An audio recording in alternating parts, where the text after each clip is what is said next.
Hey guys, welcome to government jobs Gyan YouTube channel. Guys, आज की इस वीडियो में हम बात करेंगे रेलवे ग्रुप डी के new notification online form apply process के बारे में। जी हाँ दोस्तों, रेलवे रिक्रूटमेंट बोर्ड भारतीय रेलवे में ग्रुप डी के 32,438 खाली पदों को भरने के लिए नोटिफिकेशन रिलीज हो चुका है।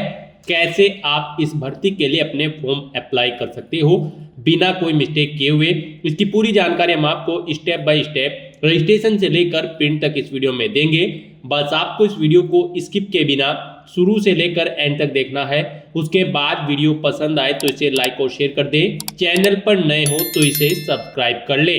साथ ही साथ हम आपको बताएंगे कि कौन सी वो कॉमन मिस्टेक है जिसे करने से आपके एप्लीकेशन फॉर्म रिजेक्ट हो सकते हैं। आपको उस गलती से बचना है और जो भी प्रॉब्लम यहाँ पर आपको फॉर्म अप्लाई करते हुए आ रही है उन सभी का सॉल्यूशन आपको इस वीडियो में मिल जाएगा। साथ ही साथ हम आपको बताएंगे कैसे आप अपने डॉक्यूमेंट्स अपलोड कर सकते हो, जैसे कि अपना फोटो, सिग्नेचर और अपनी 10वीं क्लास की मार्कशीट या फिर ITI की मार्कशीट। बाकी के डॉक्यूमेंट आप कैसे अपलोड कर सकते हो और कैसे आप पोस्ट प्रेफरेंस अपना दें जिससे कि आपका सिलेक्शन हो जाए। तो इन सब चीज़ों की पूरी जानकारी के लिए बने रहिए इस वीडियो में एंड तक हमारे साथ। बिना कोई वक्त गंवाए चलिए शुरू करते हैं। आपको इस वीडियो के डिस्क्रिप्शन बॉक्स में हमारी वेबसाइट IND-sarkari-naukri.in के इस पेज का लिंक मिल जाएगा। यहाँ पर आपको इस भर्ती के रिगार्डिंग सभी डिटेल्स प्रोवाइड करा दी गई है। रेलवे रिक्रूटमेंट बोर्ड RRB के अंतर्गत ग्रुप डी के 32,438 खाली पदों को भरने के लिए भर्ती होने जा रही है। पोस्ट है pointsman, assistant track maintainer, assistant loco shed और असिस्टेंट ऑपरेशंस। यहां से आप चेकआउट कर सकते हो कौन सी पोस्ट के लिए कौन सी कैटेगरी में कितनी नंबर ऑफ वैकेंसीज निकली है। यहां पर आप 22 फरवरी 2025 तक अपने फॉर्म अप्लाई कर सकते हो।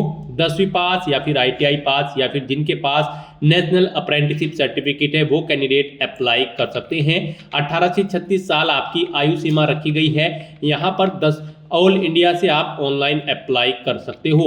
आपको इस पेज को नीचे स्क्रॉल डाउन करना है, इंपॉर्टेंट लिंक सेक्शन में आना है, ऑफिशियल नोटिफिकेशन PDF लिंक पर क्लिक करके इस भर्ती के नोटिफिकेशन को ओपन कर लेना है। इसमें आपको सभी डिटेल्स प्रोवाइड कर दी गई है, जैसे कि क्या पोस्ट का नाम है, कितनी उसके लिए नंबर ऑफ वैकेंसीज है, क्या यहाँ पर आपका एलिजिबिलिटी क्राइटेरिया होना चाहिए, कितनी सैलरी आपको प्रोवाइड कराई जाएगी। सभी डिटेल आपको इस भर्ती के रिगार्डिंग इस नोटिफिकेशन में दे दी गई है। ये ऑफिशियल नोटिफिकेशन है, इसमें से आपको सभी डिटेल्स रीड करनी है। उसके बाद आपको अपना फॉर्म अप्लाई करना है।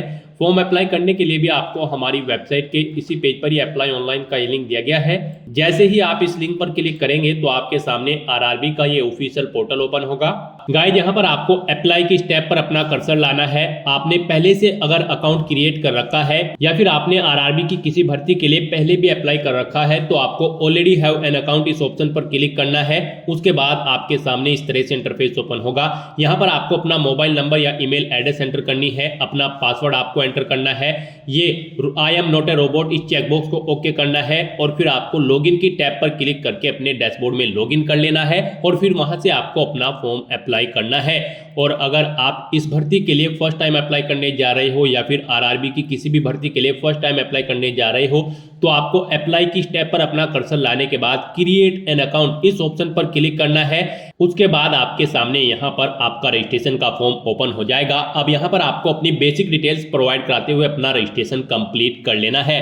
सबसे पहले आपको अपनी नेशनलिटी सिलेक्ट कर लेनी है। उसके बाद यहाँ पर आपको अपना फुल नेम एंटर करना है अपनी 10वीं की मार्कशीट के अकॉर्डिंग। उसके बाद उसे आपको रिटाइप कर देना है। जो नाम आपने पहले एंटर किया है उसे ही यहाँ पर सेम रिटाइप कर देना है। फिर आपसे पूछा गया है कि क्या आपने कभी अपना नाम चेंज किया है।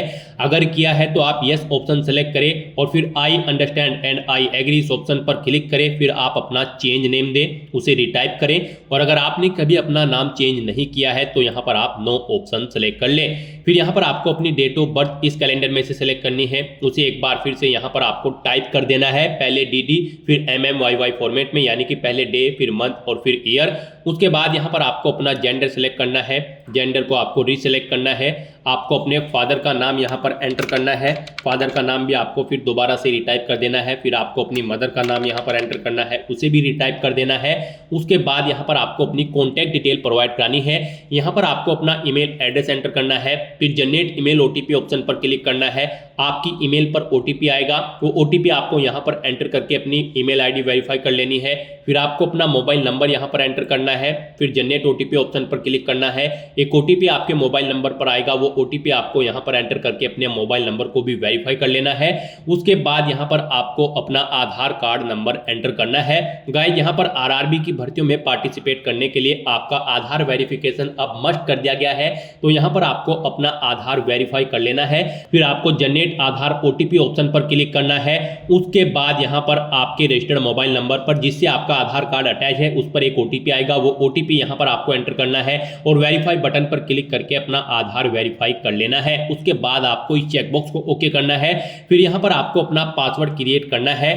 पासवर्ड यहाँ पर आपका अल्फा न्यूमेरिक फॉर्मेट में होना चाहिए। मींस आपके पासवर्ड में कम से कम एक अपर केस कैरेक्टर, एक लोअर केस कैरेक्टर, एक इंटीजर नंबर और एक स्पेशल कैरेक्टर जैसे कि @ या फिर डॉलर होना चाहिए। तो इस फॉर्मेट में आपको अपना पासवर्ड क्रिएट करना है। वही पासवर्ड आपको यहाँ पर कंफर्म पासवर्ड फील्ड में एंटर करना है। उसके बाद आपको I am not a robot इस चेकबॉक्स को ओके करना है और फिर आपको preview and create an account इस ऑप्शन पर क्लिक कर देना है। उसके बाद आपका अकाउंट क्रिएट हो जाएगा। फिर आपको इस पेज को ऊपर स्क्रॉल करके लॉग इन हियर इस ऑप्शन पर क्लिक करना है और यहाँ पर आपको अपना मोबाइल नंबर या फिर ईमेल एड्रेस एंटर करना है। अपना पासवर्ड आपको एंटर करना है जो आपने अभी अभी क्रिएट किया है और फिर आपको I am not a robot इस चेकबॉक्स को ओके करना है और लॉगिन की स्टेप पर क्लिक करके अपने डैशबोर्ड में लॉगिन कर लेना है। लॉगिन करने के बाद आपका डैशबोर्ड कुछ इस तरह से शो होगा। इसमें आपको ऑनलाइन एप्लीकेशन की टैब पर क्लिक कर देना है। उसके बाद यहाँ पर आपके सामने कुछ इस तरह से इंटरफेस ओपन होगा। अब यहाँ पर आपको CN 8/2024 various post in level 1 of 7 CPC पे मैट्रिक्स के सेक्शन में आना है। यहाँ पर ये ग्रुप डी की 32,438 पोस्ट के लिए वैकेंसी है। तो यहाँ पर आकर आपको सबसे पहले अपना कोई बोर्ड सेलेक्ट कर लेना है जिस बोर्ड में आप अप्लाई करना चाहते हैं। उसके बाद आप इस चेकबॉक्स को ओके करें और फिर आप नेक्स्ट ऑप्शन पर क्लिक कर दें। नेक्स्ट आपके सामने आपका एप्लीकेशन फॉर्म ओपन हो जाएगा। यहाँ पर कुछ चीजें आपकी ऑटोमेटिकली फिल कर ली गई है। आपकी रजिस्ट्रेशन डिटेल्स है जो आपने रजिस्ट्रेशन में प्रोवाइड कराई थी। अब यहाँ पर आपको अपना मैरिटल स्टेटस सेलेक्ट करना है, अपना रिलीजन सेलेक्ट करना है, अपनी मातृभाषा आपको सेलेक्ट कर लेनी है। फिर यहाँ पर एग्जामिनेशन आप किस लैंग्वेज में चाहते हैं वो भाषा आप सेलेक्ट करें। फिर आपकी बॉडी पर कहीं कोई कट या तिल का निशान है तो उस पैलेस का नाम एंटर कर दे। फिर आप एक और पैलेस का नाम एंटर कर सकते हैं अगर आपकी बॉडी पर एक से ज्यादा जगह कोई चिन्ह है। अगर नहीं है तो यहाँ पर आप नो मार्क एंटर कर दें। उसके बाद यहाँ पर आपको अपनी कम्युनिटी सेलेक्ट कर लेनी है। फिर यहाँ पर आपको अपनी कास्ट का नाम एंटर करना है। अपना अगर आप रिजर्व कैटेगरी से बिलोंग करते हो तो यहाँ पर आपको अपना कम्युनिटी सर्टिफिकेट नंबर एंटर करना है। फिर आपको ये सर्टिफिकेट किसने प्रोवाइड कराया है उस पोस्ट की डेजिग्नेशन की अथॉरिटी का नाम आपको सिलेक्ट कर लेना है। फिर कौन से स्टेट में इशू हुआ है वो स्टेट आपको सिलेक्ट कर लेना है। कम्युनिटी सर्टिफिकेट आपका किस डेट को इशू हुआ है वो डेट आपको कैलेंडर में से सिलेक्ट कर लेनी है। फिर यहाँ पर आपसे पूछा गया है कि क्या आप रेलवे की इस एग्जाम के लिए फ्री ट्रेवल पास चाहते हैं। अगर चाहते हैं तो यस करें, नहीं तो नो ऑप्शन सेलेक्ट करें। फिर अपने नियरेस्ट रेलवे स्टेशन का नाम आप एंटर करें। फिर यहाँ पर आपको अपना कास्ट सर्टिफिकेट अपलोड कर देना है। आप अपलोड डॉक्यूमेंट ऑप्शन पर क्लिक करें, फाइल को सिलेक्ट करें और उसे यहाँ पर अपलोड कर दें। आपकी फाइल का मैक्सिमम साइज 500 KB रखा गया है। PDF फॉर्मेट में आपकी फाइल होनी चाहिए। उसके बाद यहाँ पर आपको अपना एड्रेस की डिटेल देनी है। आप अपना प्रेजेंट एड्रेस एंटर करें, फिर परमानेंट एड्रेस एंटर करें और अगर आपका परमानेंट एड्रेस आपके प्रेजेंट एड्रेस के अकॉर्डिंग सेम है तो यहाँ पर आप इस चेकबॉक्स को ओके कर दें। ऑटोमेटिकली आपका परमानेंट एड्रेस आपके प्रेजेंट एड्रेस के अकॉर्डिंग फिल हो जाएगा। इस तरह से अपनी सभी डिटेल्स फिल आउट करने के बाद अब आपको सेव के इस बटन पर क्लिक करना है। अपनी सभी डिटेल्स सेव कर देनी है और फिर आपको नेक्स्ट बटन पर क्लिक कर देना है। अब यहाँ पर आपको अपनी कुछ और डिटेल्स प्रोवाइड करानी है। यहाँ पर आपसे पूछा गया कि क्या आप एक सर्विसमैन हैं। अगर हैं तो यस ऑप्शन सेलेक्ट करें और फिर अपनी डिटेल्स यहाँ पर दे, जैसे कि आप किस में एक सर्विसमैन थे, आर्मी, नेवी या एयरफोर्स। अपनी रैंक एंटर करें और अगर आप एक सर्विसमैन नहीं थे तो यहाँ पर आपको नो ऑप्शन सेलेक्ट करना है। उसके बाद आपसे पूछा गया कि क्या आप बेंचमार्क डिसेबिलिटी PWBD कैंडिडेट हैं। अगर है तो यस ऑप्शन सेलेक्ट करें और फिर अपनी डिसेबिलिटी की डिटेल यहाँ पर दे। डिसेबिलिटी की कैटेगरी सिलेक्ट करें, सब कैटेगरी सिलेक्ट करें, परसेंटेज ऑफ डिसेबिलिटी दे, नेचर ऑफ डिसेबिलिटी दे और PWBD सर्टिफिकेट नंबर यहाँ पर दें और आपको इशू कब हुआ था वो सर्टिफिकेट की डेट सेलेक्ट करें। और अगर आप यहाँ पर PWBD कैंडिडेट नहीं हैं तो यहाँ पर आपको नो ऑप्शन सेलेक्ट करना है। फिर आपसे पूछा गया कि क्या यहाँ पर आपकी राइटिंग एबिलिटी अफेक्टेड है। अगर है तो यस करें और फिर उसकी डिटेल दें, नहीं है तो आप नो ऑप्शन सेलेक्ट सेलेक्ट कर ले। उसके बाद आपसे पूछा गया है कि क्या आप ईबीसी सर्टिफिकेट होल्डर हैं, अगर हैं तो यस करें और फिर यहाँ पर आप उसकी डिटेल दें, नहीं है तो आप नो ऑप्शन सेलेक्ट कर लें। फिर आपसे पूछा गया कि क्या आप इंडियन रेलवे के एम्प्लॉय हैं, अगर हैं तो यस सेलेक्ट करें और फिर उसकी डिटेल दें, नहीं है तो आप नो ऑप्शन सेलेक्ट कर लें। फिर आपसे पूछा गया कि क्या आप करंट में एम्प्लॉय हैं, अगर हैं तो आप यहाँ पर ऑप्शन सेलेक्ट करें, सेंट्रल गवर्नमेंट के हैं, स्टेट गवर्नमेंट के या फिर PSU के, अगर नहीं है तो आपको नॉट एप्लीकेबल ऑप्शन सेलेक्ट कर लेना है। उसके बाद यहाँ पर आपको अपनी ACT अप्रेंटिस की डिटेल प्रोवाइड करानी है। यहाँ पर क्या आपने अपना ACT अप्रेंटिस का कोर्स किया हुआ है, अगर किया हुआ है तो यहाँ पर आप यस ऑप्शन सेलेक्ट करें, उसकी डिटेल दें, नहीं किया है तो आप नो ऑप्शन सेलेक्ट कर लें। यस अगर आप सेलेक्ट करते हैं तो फिर यहाँ पर आपको ट्रेड का नाम सेलेक्ट करना है। ट्रेनिंग आपने कब से स्टार्ट की है वो डेट सेलेक्ट करें, कब तक की है वो डेट सेलेक्ट करें। इनके अकॉर्डिंग यहाँ पर आपकी ट्रेनिंग का ड्यूरेशन आ जाएगा।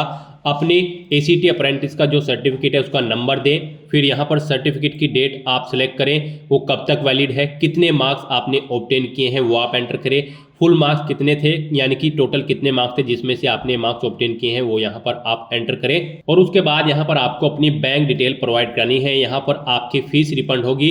गाइज यहाँ पर अगर आप अनरिजर्व OBC कैंडिडेट हैं तो यहाँ पर आपको 500 रुपये फीस जमा करानी होगी, 400 रुपये रिफंड कर दिए जाएंगे। SC ST PWD women candidate को 250 रुपये फीस जमा करानी होगी, पूरी की पूरी फीस उनकी यहाँ पर रिफंड कर दी जाएगी। तो यहाँ पर अब आपको अपनी बैंक डिटेल प्रोवाइड करानी है फीस रिफंड के लिए।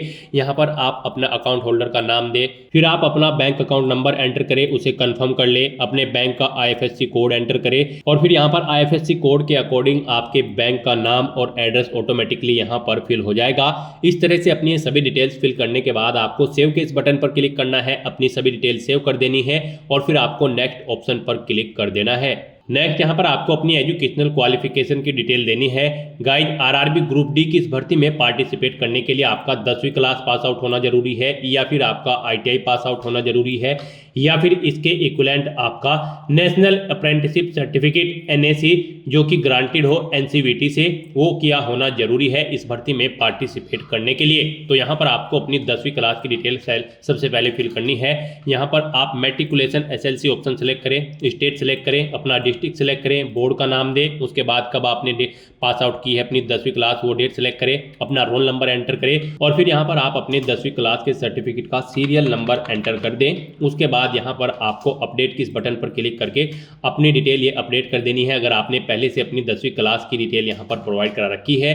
नहीं तो यहाँ पर आप क्वालिफिकेशन में सिलेक्ट करके मैट्रिकुलेशन /SSLC सेम यही डिटेल प्रोवाइड करा सकते हो। और अगर आपने ITI भी कर रखी है तो आप ITI ऑप्शन सेलेक्ट करें और फिर आप ऐसे ही यहाँ पर अपनी ITI की डिटेल प्रोवाइड करा सकते हो। सबसे पहले यहाँ पर आपको ट्रेड सेलेक्ट करनी है, स्टेट सेलेक्ट करना है अपना, उसके बाद यहाँ पर आपको अपना डिस्ट्रिक्ट सेलेक्ट करना है, फिर यहाँ पर आपको इंस्टीट्यूट का नाम देना है जिससे आपने अपनी ITI कंप्लीट की है, कब पास आउट की है वो डेट सेलेक्ट करें, सर्टिफिकेट इशू आपको NCVT से हुआ है या फिर SCVT से, ऑप्शन सेलेक्ट करें, फिर आप अपने सर्टिफिकेट का टाइप सेलेक्ट करें। उसके बाद यहाँ पर ऐड के इस बटन पर क्लिक करें, अपनी ITI की डिटेल्स आप ऐड कर दें। इस तरह से आपकी ITI की डिटेल ऐड हो जाएगी। और अगर आपने यहाँ पर NAC सर्टिफिकेट अप्रेंटिसशिप सर्टिफिकेट किया हुआ है तो यहाँ पर आप NAC ऑप्शन सेलेक्ट करें, फिर यहाँ पर आप अपनी ट्रेड सेलेक्ट करें, स्टेट सेलेक्ट करें, फिर आप अपना डिस्ट्रिक्ट सेलेक्ट करें।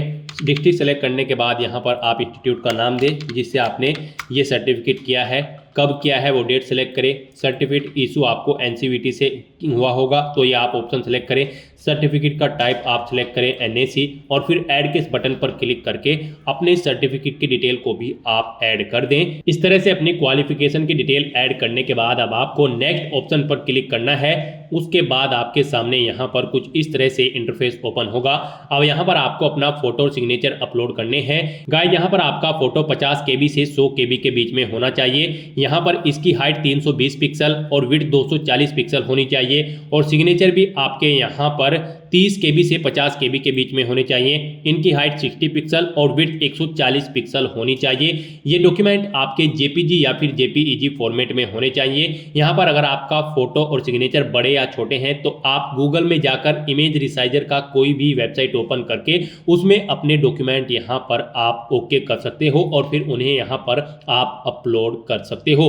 अपलोड करने के लिए आपको यहाँ पर ब्राउज के इस बटन पर क्लिक करना है और फाइल को सिलेक्ट करना है और उसे यहाँ पर आपको 1 बाय 1 करके अपना फोटो सिग्नेचर अपलोड कर देने हैं। गाइस इस सेक्शन में आपको दी गई गाइडलाइंस के अकॉर्डिंग अपने फोटो और सिग्नेचर अपलोड करने हैं, अदरवाइज यहाँ पर आपका एप्लीकेशन फॉर्म रिजेक्ट हो सकता है। जैसा कि हमने स्टार्टिंग में ही बताया था कि कौन सी वो कॉमन मिस्टेक है जिसे करने से आपके एप्लीकेशन फॉर्म रिजेक्ट हो सकते हैं, तो इसी सेक्शन की वो मिस्टेक है। इस सेक्शन में अगर आप मिस्टेक करोगे, दी गई गाइडलाइन के अकॉर्डिंग अगर आप अपने डॉक्यूमेंट अपलोड नहीं करोगे फोटो और सिग्नेचर, तो आपका एप्लीकेशन फॉर्म यहाँ पर रिजेक्ट हो सकता है।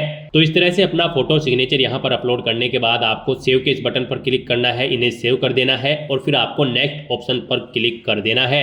नेक्स्ट आपके सामने कुछ इस तरह से इंटरफेस ओपन होगा। यहाँ पर आप जिस पोस्ट के लिए एलिजिबल हैं आपको यहाँ पर वो शो कर दी गई है। मान लीजिए आप यहाँ पर किसी और पोस्ट के लिए अप्लाई करना चाहते हैं तो फिर आपको अपना आरआरबी चेंज करना होगा। स्टार्टिंग में ही यहाँ पर जिस आरआरबी को आपने सिलेक्ट किया है और आपकी एलिजिबिलिटी के अकॉर्डिंग यहाँ पर आपको पोस्ट शो कर दी गई है।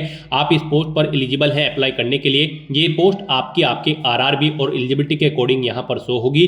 अगर आप और पोस्ट के लिए अप्लाई करना चाहते हैं तो फिर आपको अपना आरआरबी चेंज करना है और अपनी क्वालिफिकेशन उसके अकॉर्डिंग देनी है, फिर आपको यहाँ पर वो पोस्ट भी शो कर दी जाएंगी। तो यहाँ पर अब आपको अपना पोस्ट सेलेक्ट कर लेनी है। यहाँ पर आप प्लस के इस बटन पर क्लिक करें और इसे इस सेकंड कॉलम में ऐड कर दें। यहाँ पर आप प्रेफरेंस भी सेट कर सकते हैं। अगर आप मल्टीपल पोस्ट यहाँ पर आपके सामने आती है तो आप उन्हें यहाँ पर जिस पोस्ट को पहले नंबर पर प्रेफरेंस देना चाहते हैं उसे पहले सेलेक्ट करें और यहाँ पर ऐड कर दें। जिसे सेकंड देना चाहते हैं उसे सेकंड नंबर पर सेलेक्ट करके इधर ऐड कर दें। तो इस तरह से आप यहाँ पर आप अपनी पोस्ट प्रेफरेंस दे सकते हैं। फिर आपको इस पेज को नीचे स्क्रॉल करना है, इस चेकबॉक्स को ओके करना है। फिर यहाँ पर आपको इस चेकबॉक्स को ओके करना है, अपना पैलेस यहाँ पर एंटर करना है और फिर आपको सेव के इस बटन पर क्लिक करके अपनी सभी डिटेल्स सेव कर देनी है और फिर आपको प्रीव्यू एप्लीकेशन इस ऑप्शन पर क्लिक कर देना है। नेक्स्ट आपको आपके एप्लीकेशन फॉर्म का पूरा प्रीव्यू शो कर दिया जाएगा। आपको सभी डिटेल्स केयरफुली चेकआउट करनी है, पेज को नीचे स्क्रॉल करना है।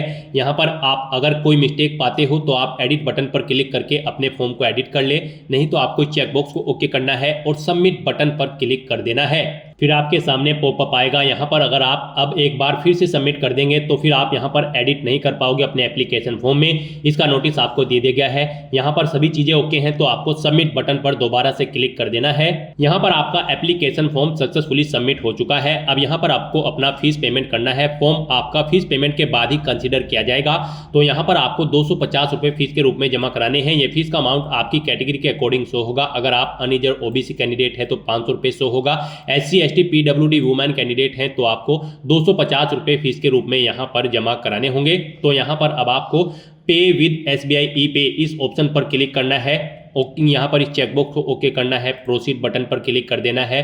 उसके बाद आपको फीस पेमेंट के इंटरफेस पर डायरेक्ट कर दिया जाएगा। गाइस यहाँ पर आप debit card, credit card, net banking या फिर UPI के थ्रू अपना फीस पेमेंट कर सकते हो। UPI ऑप्शन अगर आप सेलेक्ट करते हो तो फिर यहाँ पर आपके पास अगर अपनी UPI ID है तो आप एंटर करके अपना फीस पेमेंट कर दे। अगर नहीं है तो फिर आप UPI QR ऑप्शन पर क्लिक करें। यहाँ पर आपको आपका एक QR कोड प्रोवाइड कराया जाएगा, आप उसको स्कैन करके अपना फीस पेमेंट कर सकते हैं। फीस पेमेंट करने के बाद आपका फॉर्म कंसीडर हो जाएगा। उसके बाद आप अपने डैशबोर्ड में जाकर अपने फॉर्म का स्टेटस चेकआउट कर सकते हो और उसका एक हार्ड कॉपी प्रिंट आउट ले लें फ्यूचर यूज के लिए, फ्यूचर रेफरेंस के लिए। तो दोस्तों ऐसे आप आरआरबी ग्रुप डी 32,438 पोस्ट के लिए अपना फॉर्म अप्लाई कर सकते हो बिना कोई मिस्टेक किए हुए। आज की इस वीडियो में बस इतना ही। आई होप ये वीडियो आपको पसंद आई होगी। अगर पसंद आई हो तो इसे लाइक और शेयर करें। चैनल पर नए हो तो इसे सब्सक्राइब कर लें। Thanks for watching.